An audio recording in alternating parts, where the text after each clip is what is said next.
หน้าหนึ่งของประวัติฮูบเงาลาวเรื่องบัวแดง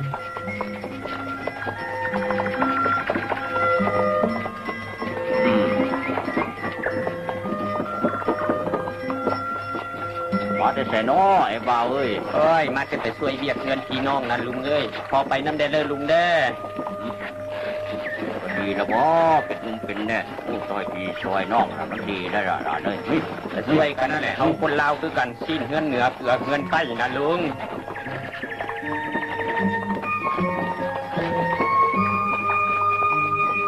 ไปก็ได้ลุงขอบใจหลายลุงดีฟิล์มเรื่องนี้ได้ถูกเปิดตัวสายครั้งปฐมฤกษ์ในบุญวันศาสตร์ปี 1988 ที่นครหลวงเวียงจันทน์ลุงเห็นคำมันบ่สร้างถามแท้เห็นว่าอยู่สูงแล้วสิเห็นมดฉันบ่ก็ไปถามพวกทั้งลุงผู้ชัดตัวเบิ่งน่ะยังเป็นแสดงเนาะและอีกเกือบ10 ปีต่อมาในปี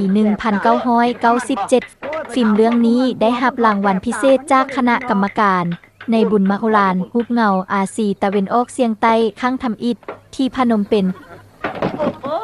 ขอโทษแดงเห็นข้ามันบ่ใครน่ะซอกหาเราจนทั่วแล้วแต่ก็บ่พบเราเลยบ่เห็นโอ้ยจะเป็นโทษอีหลีล่ะคนเฮาหักกันก็บ่แม่นสิมาจับยัดใส่ถุงไว้แม่นหรือบ่ล่ะพวกเฮาแม่นน่ะเสียใจเนาะบ่อายไอ้ใจตัวขนาดนี้นะแม่นบ่ตายเป็นฮูบเงาเรื่องทำอิฐของลาวที่สร้างขึ้นโดยแม่นคนลาวเป็นผู้สร้างเองทั้งหมดและเป็นฮูบเงาเรื่องสุดท้ายของลาวที่ถ่ายทำในระบบฮูบเงา 35 มม. ซึ่งแม่นระบบถ่ายทำด้วยฟิล์ม 35 มิลลิเมตรก่อนปลดปล่อยปี 1975 มีฮูบเงาเรื่องหนึ่งได้ถูกสร้างขึ้นเป็นฮูบเงา 35 มิลลิเมตรเว้าถึงการโฆษณาต่อต้านการปฏิวัติโดยได้รับการช่วยเหลือในการสร้างจากต่างประเทศหลังปลดปล่อยปี 1975 มีฮูบเงาอีกเรื่องหนึ่งได้ถูกสร้างขึ้นเป็นฮูบเงา 35 มิลลิเมตรเว้าถึงทหารปฏิวัติสามารถหลบหนีออกจากวงล้อมของทหารปฏิการโดยได้รับการช่วยเหลือในการสร้างจากต่างประเทศฮูบเงาเรื่องนี้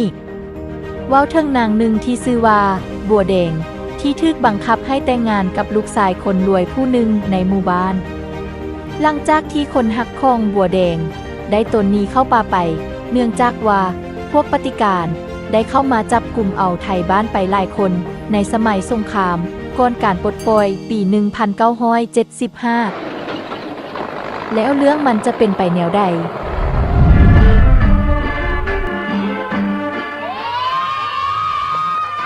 ฟิล์มเริ่มต้นด้วยวิธีการดำรงชีวิตของคนลาวในหมู่บ้านชนบทแห่งหนึ่งที่เป็นเขตญาติแย่งกันระหว่างฝ่ายปฏิวัติและฝ่ายปฏิการไทยก็อยากได้บ้านนี้ให้ขึ้นกับตนเองมื้อแลงอย่าลืมเด้อลุง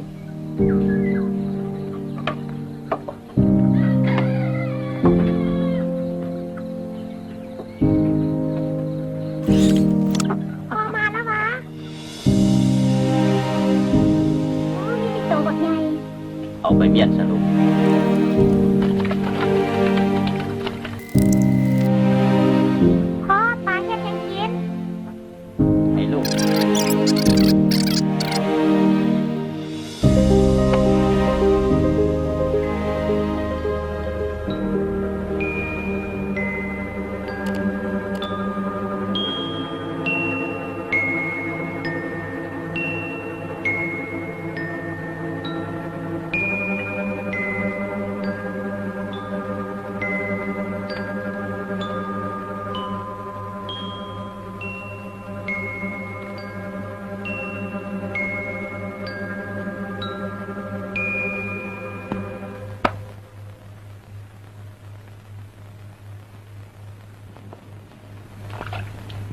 อ้าวอีนางยังบ่ไปปั่นนี่วะ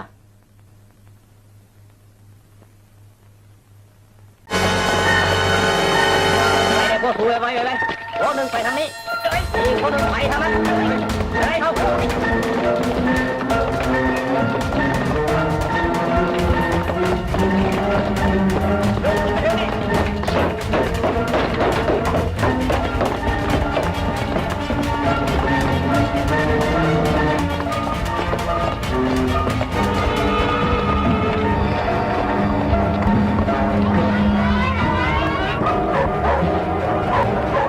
มีมื้อหนึ่งทหารปฏิการก็เข้ามาในหมู่บ้านโดยบ่ฮู้สาเหตุว่าเป็นหยัง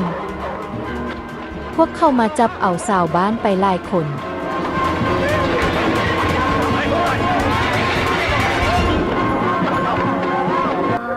ไปครับ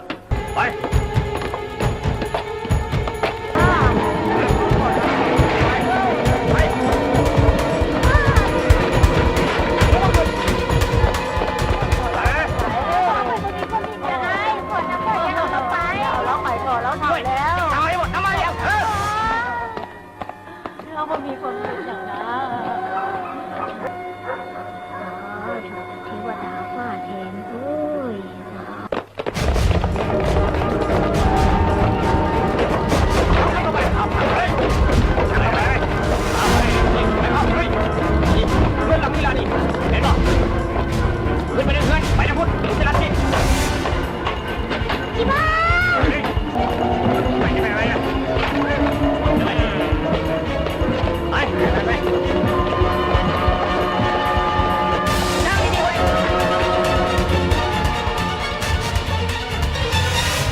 เอาตัวไป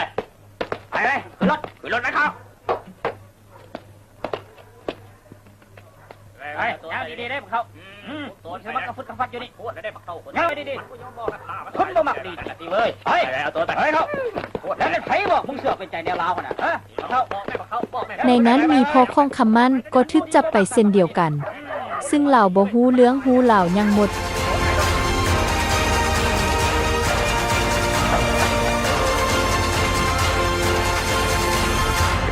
ไอ้มัน เกิดเรื่องแล้ว อยู่บ้าน พอไอ้ถูกจับนะ ฮะพ่อ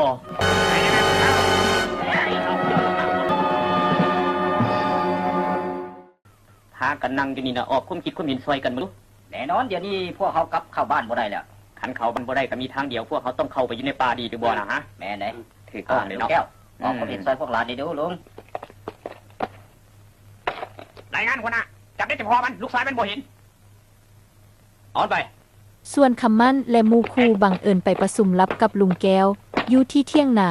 ก็ได้โอกาสและไหวตัวทัน จึงพากันตนหนีเข้าป่าไป บักมันลูกชายมึงไปใส่บอกคุณแม่บักเทามึงอย่าเก็บตูใช่ไหมบอกกูมาเดี๋ยวนี้ได้ยินบ่กูบ่ฮู้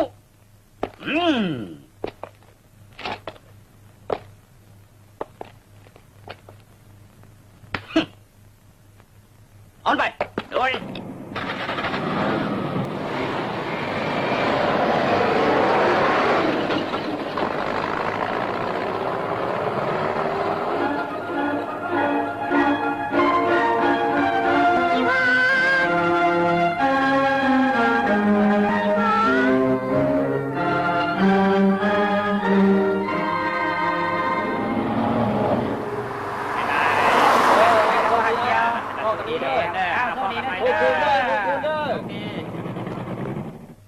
การเฮ็ดเวียกนี่มันจะต้องรอบคอบบ่แม่นว่าห้าวได้ห้าวเฮ็ดไปแนวลาวบักนี้มันสำคัญเป็นยังมึงจับมันบ่ได้มึงฮู้บ่ว่าหน้าที่ต่อหน้าของมึงเป็นหยังลูกสาวเมียของมึงก็ย้ายเป็นสาวแล้วเป็นยังมึงบ่ใส่มันให้เป็นขวต่อให้กับมึงโดยคณะเข้าใจทันคันสั้นมึงเอาไปปฏิบัติให้มันดีออกไป Don't you realize now what you see is me? Tell me what you see.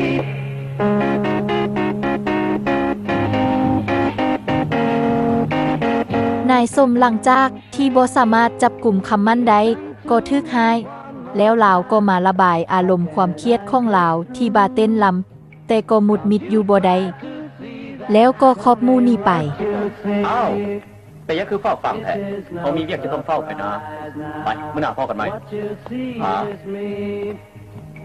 Tell me what you see.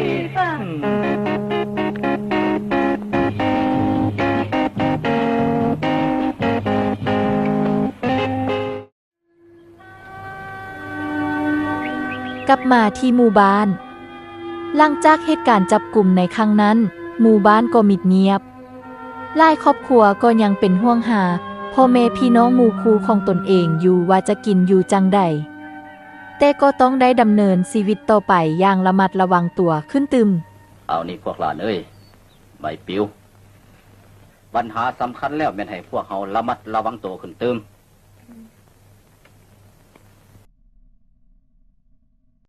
ส่วนอีนางในเมื่อพอทึกจับและอ้ายกะหนีเข้าป่าไปแล้วบ่มีที่พึ่งบัวแดงหวังว่าอย่างน้อยก็ได้ช่วยน้องสาวผู้หนึ่ง แม่ลูกคิดว่าสิเอามันมาอยู่น้ำสัวขาวซื่อๆถ้าพอมาพอบ่มักเข้าประสงค์มันกลับ ให้เฮือนมันน่ะเป็นแนวลาวหมดเมื่อเอาแท้แล้วแม่ก็บ่อยากเอามันมาอยู่น้ำดอก เจ้าเข้าใจบ่ฮะ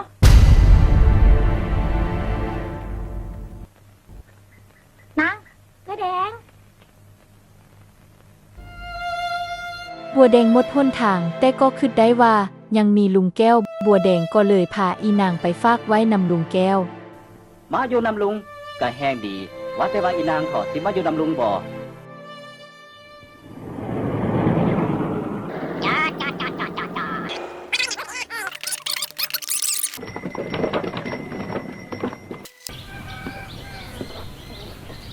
บัวแดง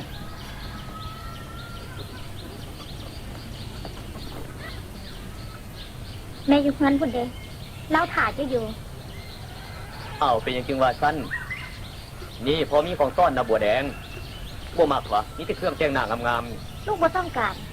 อยู่บ้านนอกบ้านนาบ่ฮู้ว่าสิแต่งไปใส่ไผ ๆแต่ว่าลูก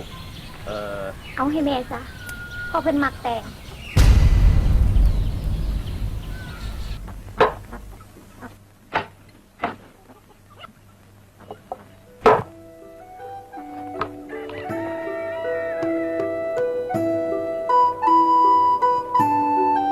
โอ้ยจะเป็นเกียรติน้องฟืนนี่ กินน้ำกินในซะก่อนเสียงเอ้ยเอา เจ้าขอบใจหลายๆโอ้มันได้หลาย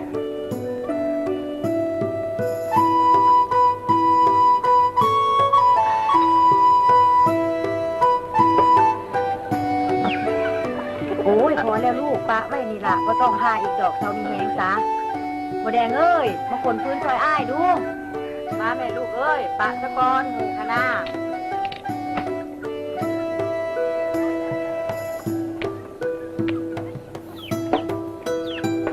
หลังจากที่คำมั่นได้จากไปแล้วทางพ่อหน้าและแม่ของบัวแดงก็พยายามยักเอาบัวแดงมอบให้เสียงอ่อนจันทร์ผู้ที่รักมักบัวแดงมาแต่ดนแล้ว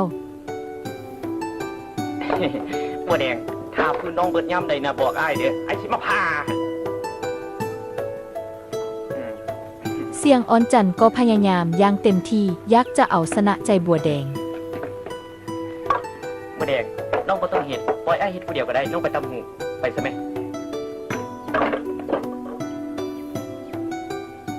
นายส้มหับปากว่าจะช่วยเว้ากับบัวแดงให้ แต่ว่าบัวแดงบ่ได้ฮักข่อยเด้นี่โตบ่ต้องคิดอย่างให้มันยากป้ายเฮาซะแม่ว่าแนวใดตกลงบ่ตอบแม่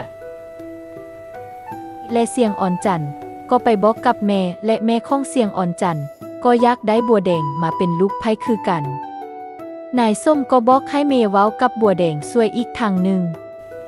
ตามใจแม่แล้วแม่ก็อยากให้เอากับผู้หังพ่อแม่ก็สิได้เพิงได้อิงแด้สนะลูกสิคิดจังไดอันนี้บ่แม่นพ่อแม่บังคับได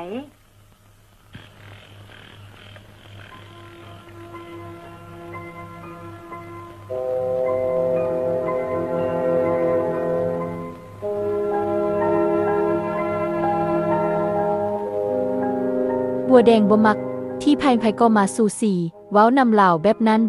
บัวแดงก็เสียใจและไปลี้ให้อยู่ผู้เดียว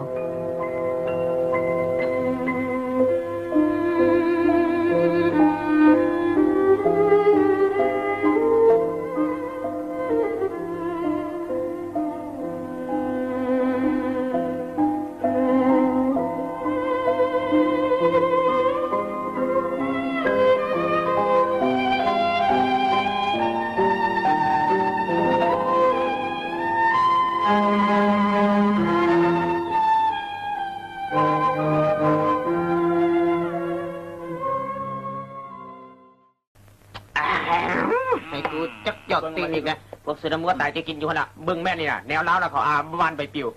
สุนัขอ่านเบิ้งได้แม่ โอ้โธ่ว่าด้วยการยุดยิงทั่วประเทศเรียกร้องให้ทุกภาคส่วนต้องปฏิบัติอย่างเข้มงวดสู่อ่านมึงดูสู่เอา ขี่ขันขี่ตัวกันแล้วล่ะ พวกทหารฝ่ายขวาก็เริ่มมาประจำการอยู่ในหมู่บ้านหลายขึ้น พวกฝ่ายซ้ายก็มาวานใบปลิวโฆษณาหยุดยิงทั่วประเทศ มวนก็บ่ได้มวนตายแล้วบ่ได้กินก่อนเนาะอย่ามันว่าได้กว่านะ มันวานไปอยู่มันต้องหาเรื่องแท้ๆเลยเอ้ยโอ้ด้วยกูเคยพันมาประเทศก็ได้เสื้อนี่วะประเทศก็ได้เคยพันลงเกี้ยงมาแล้วนะพันอยู่กันแล้วเอาหลายมามึงเฮ้ยมึงรู้ป่ะไอ้บ้านไอ้คิวบอกมาดินี่บอกไหมเอ๊ะดูรู้ได้ว่าใครไล่คิวนะ ทำไมว่าไปปิว บอกมาเดี๋ยวนี้เลยไอ้บ้านไม่ปิวบอกมาไม่อยากตายวะอยากตายวะตายแล้ววะเอ้ยมาเพียงเที่ยวมึงหู้บอมาเข้าคนนี้มันเป็นบ้าหู้นะมันไม่ได้เป็นบ้านะมันจะต้องหู้นะ ก็ฟังควบมูนี่แหละ หู้เรื่องหู้เราคนนี้แหละมึงบอกกูมาโอ้ยเดี๋ยวมึงจะมาห้ามกูนะมาห้ามกูนี่คนเดียวนี่แหละกูจะถามมันนะมึงจะมาเชื่อมาห้ามกู แล้วมึงก็พูดว่ายังว่ามันเป็นบ้าน่ะมึงไปตีมันเนี่ย มันต้องหู้นะนี่นะจะมาโง่สักนี่มันคิดตลอดมันอ่ะขอน้ำพอมูเดียวกันมาตีกันในอย่าง กูหาอย่ามาตีปากกูนี่ เอาขอน้ำพอมูเดียวกันนะเดี๋ยวจะมาห้ามกูเที่ยวว่าปากมันไม่ได้พูดเรื่องกันนะนี่นะ ปล่อยเขาตีกันอย่าหลายตีกันครับเอาละไม่ยัน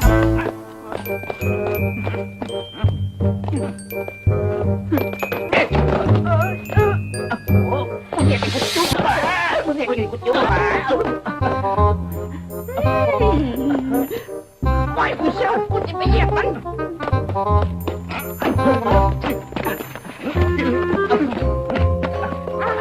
เราเอ้ย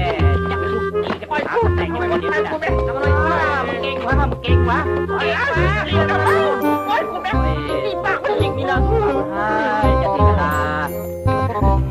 ปล่อยเลยเอาไปมาเลยปล่อยแม่ปล่อยมันจะได้นี่นะปล่อยจ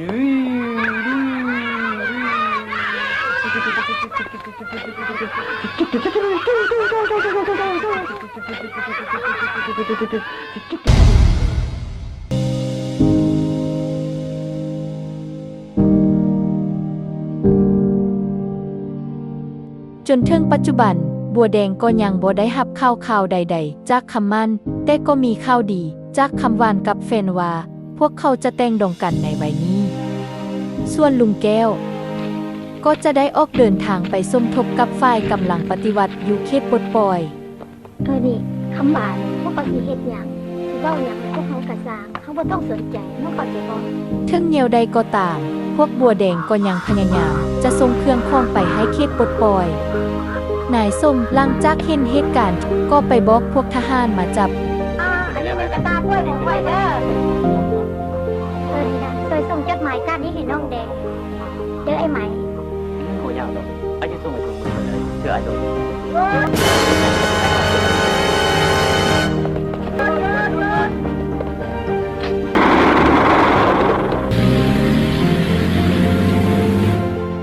คนยังดีกันดีเอาตัวไปเดี๋ยวนี้ไป ขายตลาดคุณนะ ไปเดี๋ยว ไปขายนะต้องไป บอก ขาย เครื่องให้แล้วเราเอาตัวไป เลย แม่เดี๋ยวก็ไปใส่เดี๋ยวก็ไปขายกับไปหลายวะ พ่อมันอยากไปคน ใส่ นั้น ใส่ น้ำไปเลยคอยเงี้ยทานคอยอีกพวกนี้ส่งเครื่องให้เกณฑ์แนวลาวพวกเขาน้อยจับได้เขาบ่หัก บางทีพวกข่อยส่งเครื่องไปขายตลาด พวกอ้ายนี่หาว่าพวกข่อยเป็นแนวลาว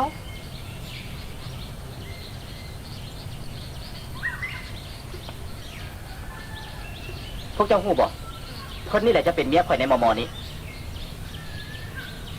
ไปเมืองขวานระวังเด้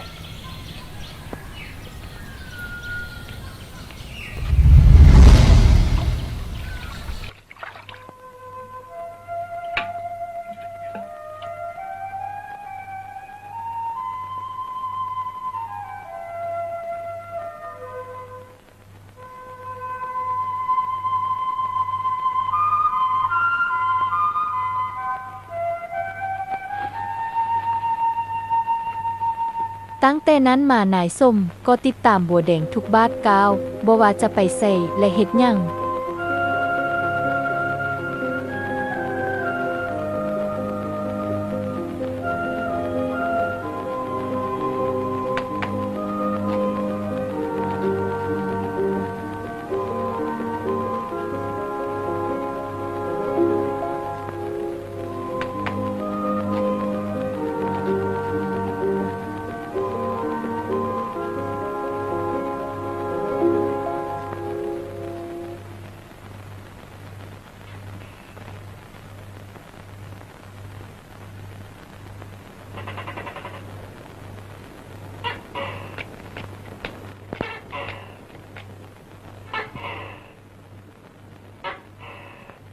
ไอ้สมจะซองเบิ่งหยัง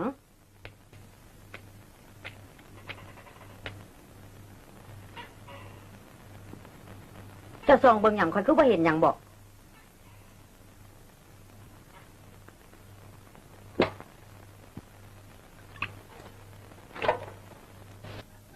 ไอ้สม เรื่องของบัวแดงเปียงจึงให้แต่งกับอ่อนจันทร์ข่อยหู้ว่าเจ้าบ่พอใจ และบัวแดงแล้วก็บ่พอใจ นี่คอยว่าทางที่ดี ระวังตัวเจ้ากับครอบครัวผู้อื่นๆบอกควรยุ่งเกี่ยวนำเข้าใจ แม่นเมื่อบัวแดงบ่พอใจ ก็บ่ควรข่มเหงน้ำใจกัน แม่นบ่แหละ นายส้มกับเมียก็มาลมกันว่าจะปล่อยให้บัวแดงติดต่อไปหาเหนี่ยวลาวเหนี่ยวนี้แม่นบ่ได้เด็ดขาด ถ้าบ่ดังนั้นพวกเขาจะมาจับพวกเพิ่นไป เป็นอย่างแม่จึงเฮ็ดแบบนี้กับลูก ลูกบ่ได้หักเราได้เสียงอ่อนจันทร์นะ แม่ต้องเฮ็ดแบบนี้กับลูก ลูกว่าเข้าใจแม่ดอก ต่อไปภายหน้าลูกจะเข้าใจแม่เองว่าเสื้อลูกถ่าเบิ่งกันแล้วกัน เจ้ามาหาข่อยมีเวียกหยัง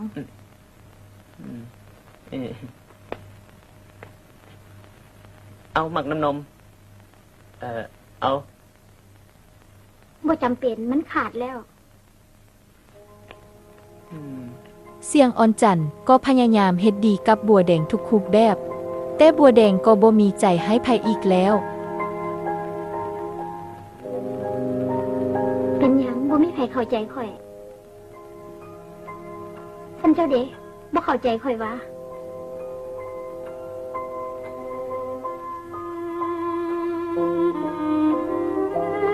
ค่อยเข้าใจเจ้า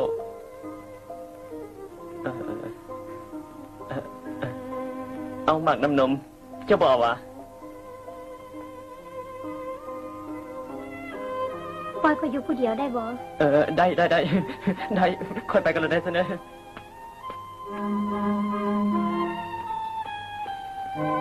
นี่ประเด็นมื้ออื่นเขาสิมาหาเจ้าใหม่เด้อ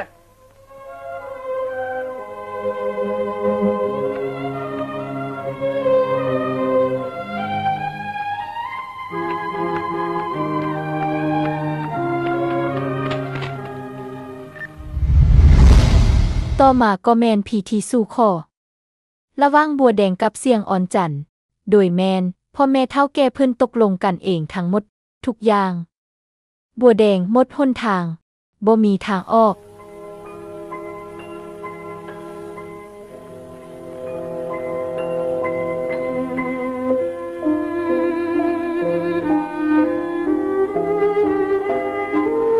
อย่างน้อยก็ได้มาระบายความในใจของตนเองที่อุกอังลงใส่ในจดหมายที่เขียนหาลุงแก้ว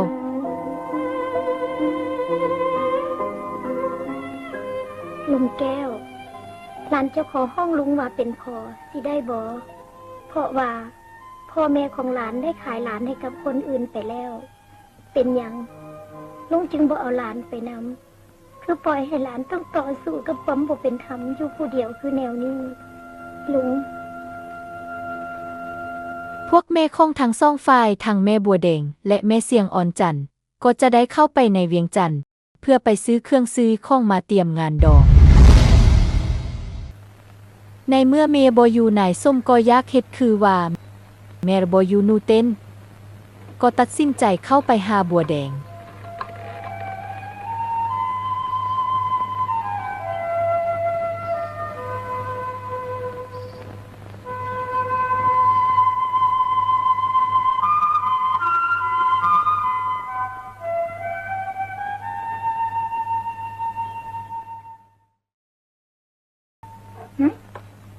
เจ้าเข้ามาหยัง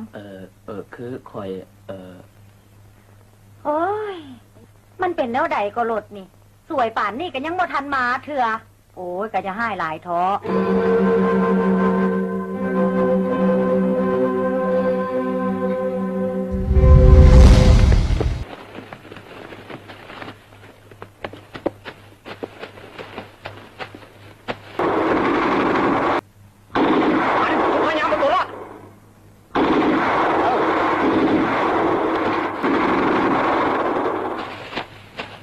คำมั่นในสุดทหารปลดปล่อยได้ลงมาเคลื่อนไหวก็ได้มาปะทะกับทหารปฏิการและก็ได้ต่อสู้ยิงกันอยู่ใกล้ๆหมู่บ้าน ไปไหมครับไว้ฮะเฮ้มน ยิงมือจังหน่อยเด้อพวกผู้สาวได้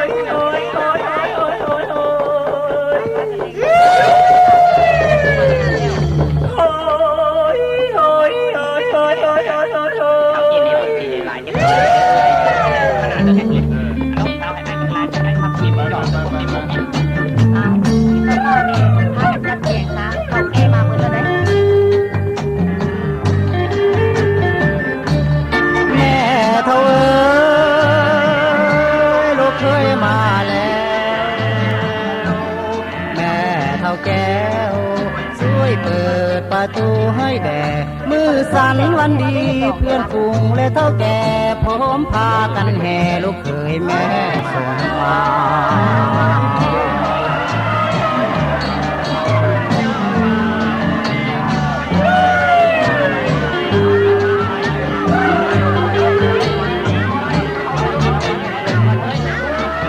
เจ้าสาวคงคอยหัวใจเลื่อนลอยเฝ้าคอยวิวา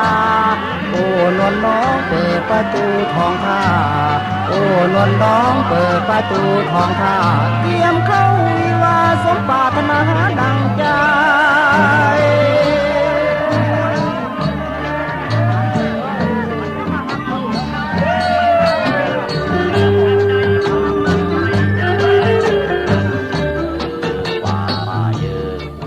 ข้าดองเจ้าแพงเงินบ่พอแต่งน้องอย่าเสียใจได้กันแล้วจะหามาแทนให้ได้กันแล้วจะหามาแทนให้หากว่าพอเท่าใดแม่เท่าออกให้คนเด้อกินก่อนพรหลังก็ได้ดอกเนี่ยแม่ คำผ่านขอให้เธอได้ผ่านจนเท่าจนแดง โอ้แดงถึงแม่เจ้าจะบ่ทันได้แต่งดอกแม่ตู้ก็สิอวยพรให้เจ้าก่อนขอให้เจ้าอนุมัติมือเถาะหลานเจ้าบ่าวแต่งกายใส่ผ้าสีไทยนุ่งสมัยเพียงแพ้เจ้าสาววันนี้ใส่สุดสีใดแดเจ้าสาววันนี้ใส่สุดสีใดแดโอ้ยคงสมกันแท้สมกันแท้ละเด้อ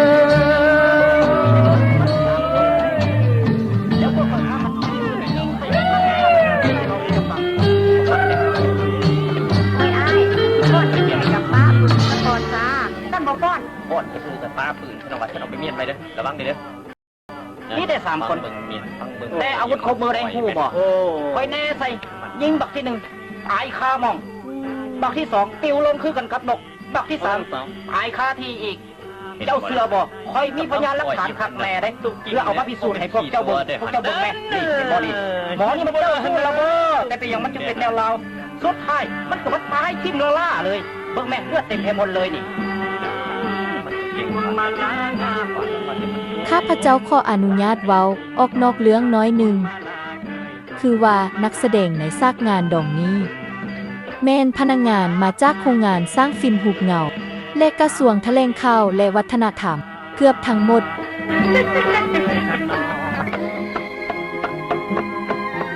นางเอกก็แม่นพนักงานมาจากแขนงอาเซียงของโรงงานสร้างฟิล์มหุบเงาลาว ใช้เวลาในการถ่ายทำทั้งหมด22 มือด้วยทีมงาน22 คน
นี่กูบอกสุไปจับกูที่เป็นใจแนวเราได้ยินบ่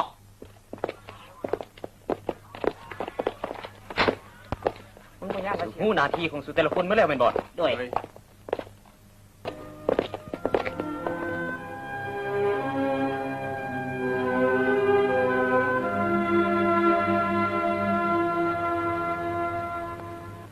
ขอรายงานแนวเราเข้าใคร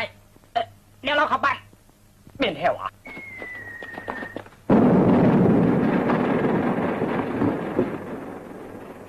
หามันหลังไว้ส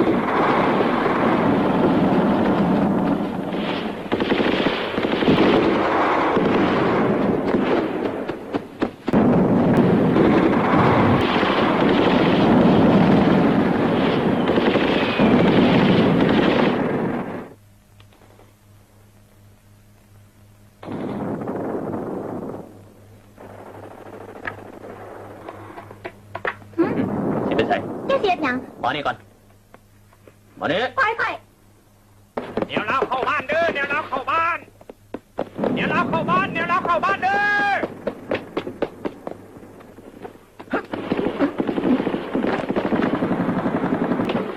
เจ้าคนไปใส่นี่ มานี่ คือว่าไปกับ มันสิผ้าวัดไปใส่อีกก่อนเดี๋ยวนี้น่ะเครื่องยังหมักหลายๆพุ่นน่ะเอาใส่ตืมอีกก่อนแม่ เบิ่งแม่ตีเขาน่ะเขาสิไปนี่มื้อก่อน อ้าวลูกสิไปใส่หัน เขาสิไปเงินบ่แรงมื้อก่อน คือว่าไปกับเจ้านะไปไปเดี๋ยวนี้ มานี่ บอกให้ไป เจ้าว่าข่อยบ่รู้จักเจ้าซะหนอวะเจ้ามันเป็นใจแนวลาวไปกับข่อยเดี๋ยวนี้เฮ้ย คนลงไปนะ ลง ปล่ มา อยไปได้ยินมา ลงมามักใส่กำลังซะหนอวะเฮ้ย ไอ้สิไปใส่ เจ้าบ่ได้ยินวะเสียงปืนแตกอ้อมบ้านหั่นน่ะ ไอ้สิไปใส่น้องว่าให้อ้ายไปนะเอามาปืนน่ะเอามา ไอ้ นี่ ต้องไป ฟังให้ดีเด้อไอ้เด้อคนลาวกับคนลาวสิขากันซั่นวะเอามานี่ปืนน่ะ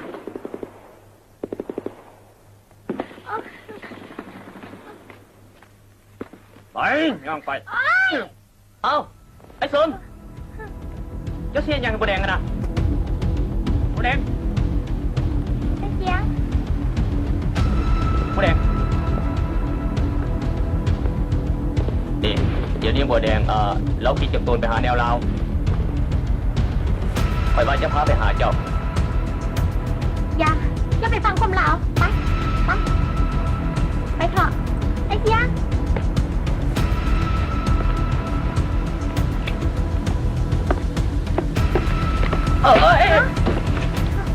ยา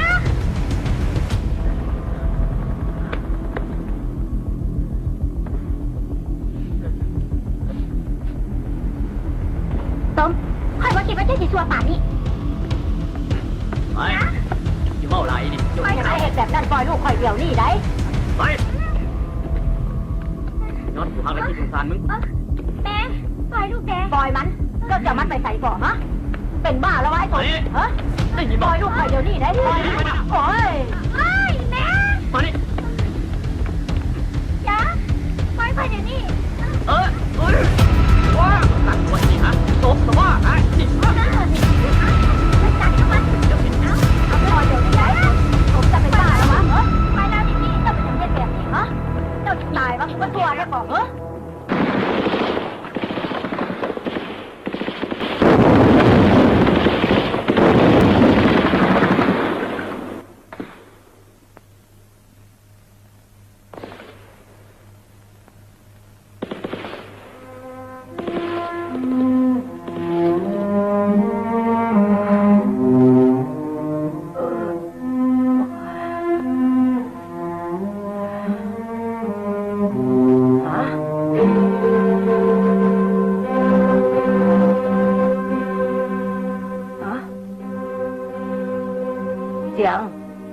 เสียงโอ้เสียง ไป ไป ไปเนี่ย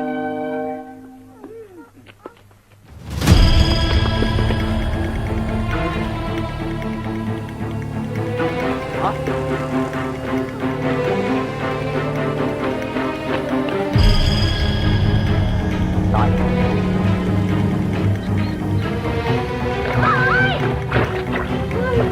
ขึ้นไป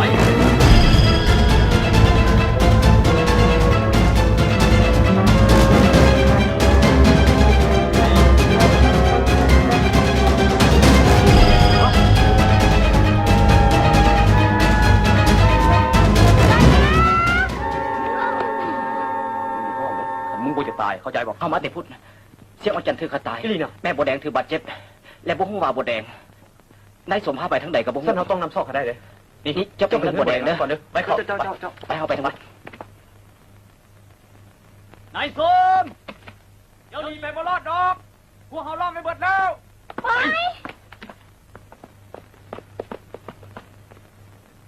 นี่หลานถ้าว่ามันพาบัวแดงข้ามตัวนี้ไปได้ มันจะไปพ่อทางใหญ่และอาจจะพ่อรถใดหลาน หลานเข้าใจลุง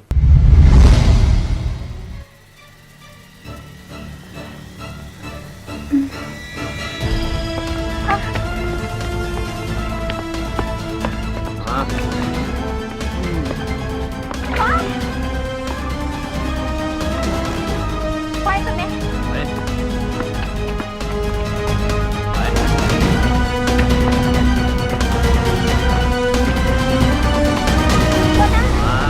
ไปบ่ไปนะ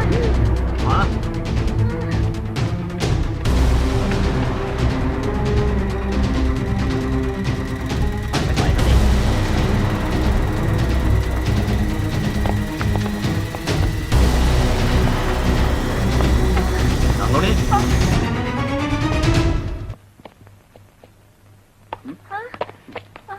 ระวัง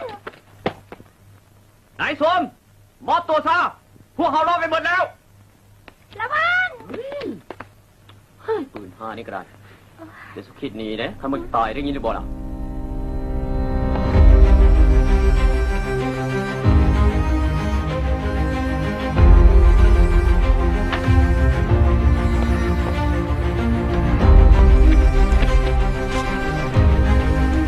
ไอ้คนนั้น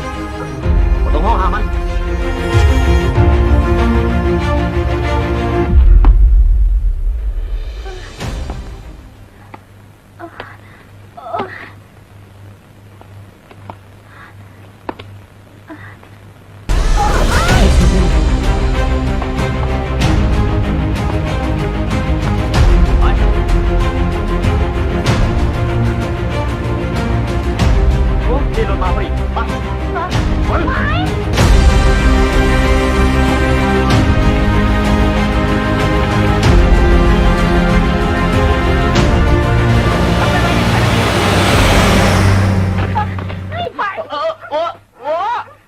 กูมาบอกอีนี่ฮะตบสมอฮะ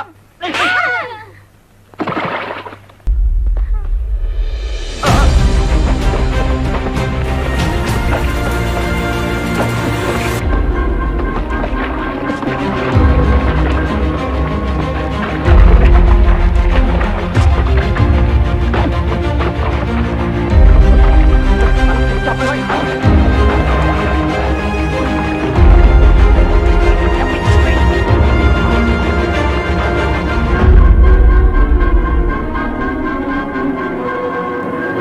ลุงเสียงห้องวังกี้นี่เขาได้ยินอยู่นี่เนาะ ลุงก็ได้ยินคือกัน มันจะไปบ่ไกลดอก ไปน้ำไป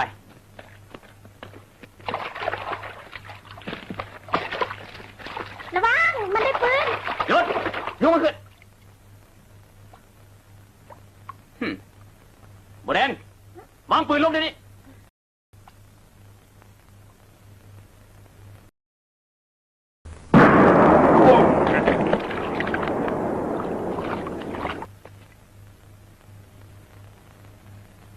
อ้าวเป็นยังไงบ้านมันฮะปลอดภัยหรือบ่ล่ะฮะอุ้ยบ่ได้เป็นอย่างที่เนาะ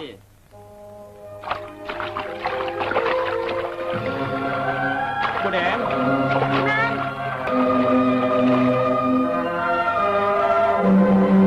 โอ้ย เกือบตายให้มันตามบ้าน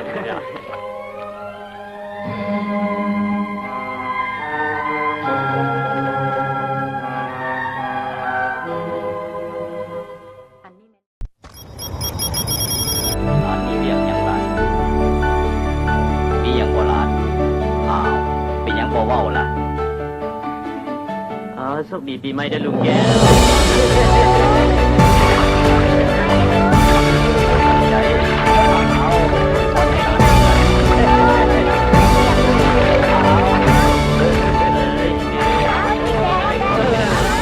ในมื้อบุญปีใหม่ลาพระเอกกับนางเอกก็มีโอกาสได้มาฉลองปีใหม่ร่วมกัน แล้วฟิล์มก็จบลง ขอขอบใจ